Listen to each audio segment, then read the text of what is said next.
Մինչև օգոստոսի 31-ը երկար սպասված շահավետ եռանկյուն ակցիայի շրջանակում ստացեք բացառիկ պայմաններ Սալիկ, Սանկերամիկա եւ Ծորակ միասին ձեռք բերելու համար։ Հարգելի գործընկերներ, շարունակում ենք քննարկել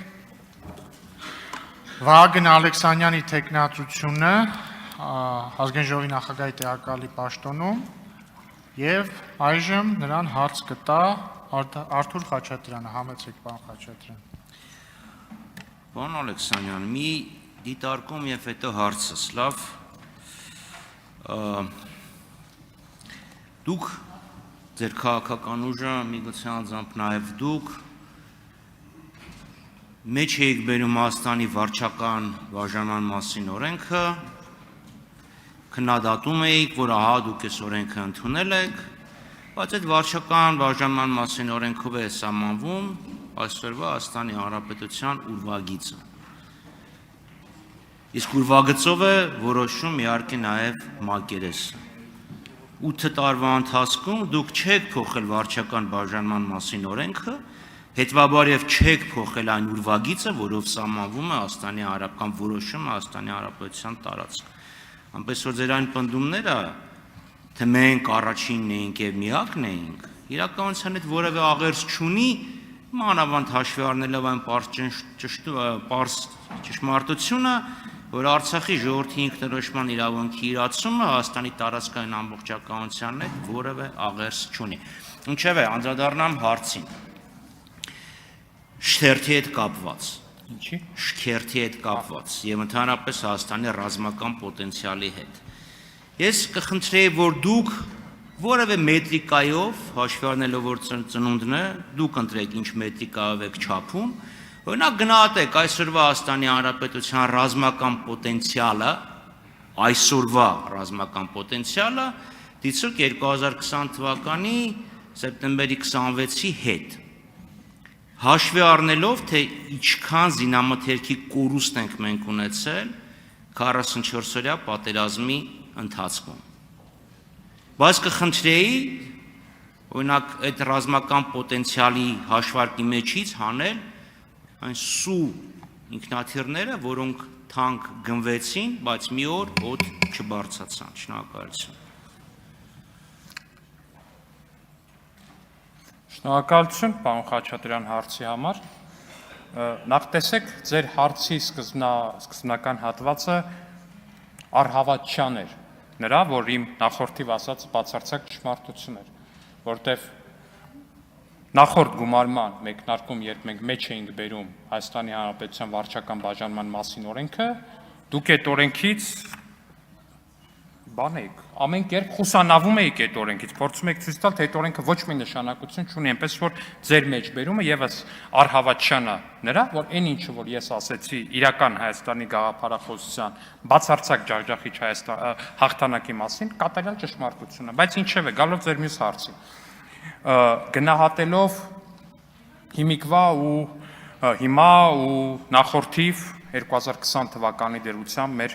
բանակի ոնց ասեցիք բառը,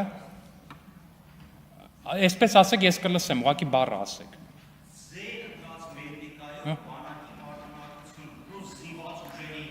Պարոն Խաչատրյան, ես միանշանակ կգնահատեմ, չեմ կարող կոնկրետ թվեր ասել, որովհետև նախ դրա փորձագետը չեմ ու դրա համար հատուկ ինստիտուտներ կարող են։ Մի ամբողջ ինստիտուտ է պետք, որպեսզի նման ամբողջական գնահատական տա, բայց ինձ թվում է ցանկացած նույնիսկ դիլետանտ մարդու համար գերակնհայտ է, որ բարձր, շատ ավելի բարձր է հիմա մեր բանակի մարտունակության մակարդակը, քան դրանից առաջ էր, որովհետև պարոն Խաչատրյան, կներեք, բայց ձեր մյուս խմբակցության իշխանությունները մեծ ժառանգություն էին թողել բանակ, որտեղ որ, օրինակ դեռ օգտագործման ու ծառայության մեջ էր 1930-ականներին արտադրված KS-19 հրանոթներ։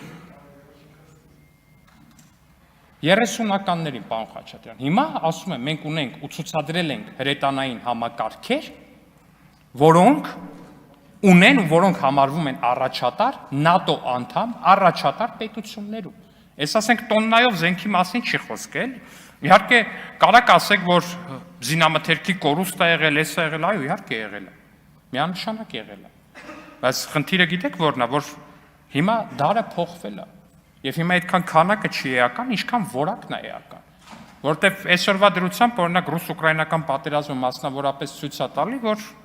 տենց 5000 տանկ ունենալը շատ բան չի երաշխավորում պատերազմի դաշտում։ Տեխնոլոգիան է առաջնային հիմիկվա բանակում, պարոն Խաչատրյան։ Եվ ես լիահույս եմ, որ այն տեմպը, որ մենք ունենք հիմա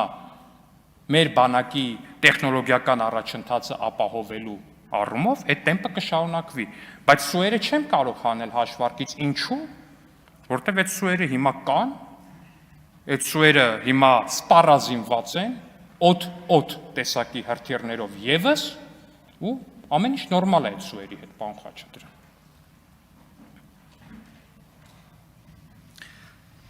Աստված տա կան լինեն ու դեռ շատանան, բայց իմ ասածը ուրիշ բան է։ Մենք մի քանի միլիարդի զենք կորցրեցինք պատերազմի ժամանակ։ Այսինքն մեր ռազմական պոտենցիալի էական անկում ունեցանք։ Եվ այս 5 տարվա ընթացքում, որպեսզի դու կարողանաս Ադրբեջանի հետ նույն մակարդակի վրա լինել, նկատի ունեմ թեկուզ մակարդակների ինչ որ տարբերությունը պահես կամ դա կտրես, որտեվ իմ գործընկերը ցույց տվեց, որ բյուջեն ավելի է պակասել, ներողություն, տարբերությունը բյուջեների մեջ ավելի է մեծացել։ Պետք է կարողանաս ոչ միայն նոր ձեռքբերումներ ունենաս, այլև պետք է կարողանաս կորուստը փակես։ Հիմա կարող է 1800 թվականից գործող գործիքներ լինեին, բայց ավելավա դա լինի, քան թե ոչ մի բան չլինի։ Որովհետև ես բոլոր բյուջեի, ամեն տարվա բյուջեի քննարկումների ժամանակ այդ հարցը տվել եմ։ Ձեր ցանկալի մետրիկայով մեր մարտունակությունը ինչ մակարդակի վրա է, որովհետև մի քանի միավոր ֆրանսիական, հնդկական, իրանական ծագման զենք բերելով, ոչ մի բան չի նշանակում, որովհետև դու ինչ որ մի բան ունեցել ես նաև Իսկանդերներ, որոնք Նիկոլ Փաշինյանը երբ խոսեց Պուտինի հետ, հետո ասեց չես խալվել էի, 10%-ով չլավել, 100%-ով դմփացել է։ Իսկ ինչ վերաբերում է սահմանի մասին օրենքին, վարչատարածքային բաժանման մասին օրենքին, այն ժամանակ էլ ենք ասել, հիմա էլ ենք ասել։ Դա պետական սահմանի մասին օրենք չի,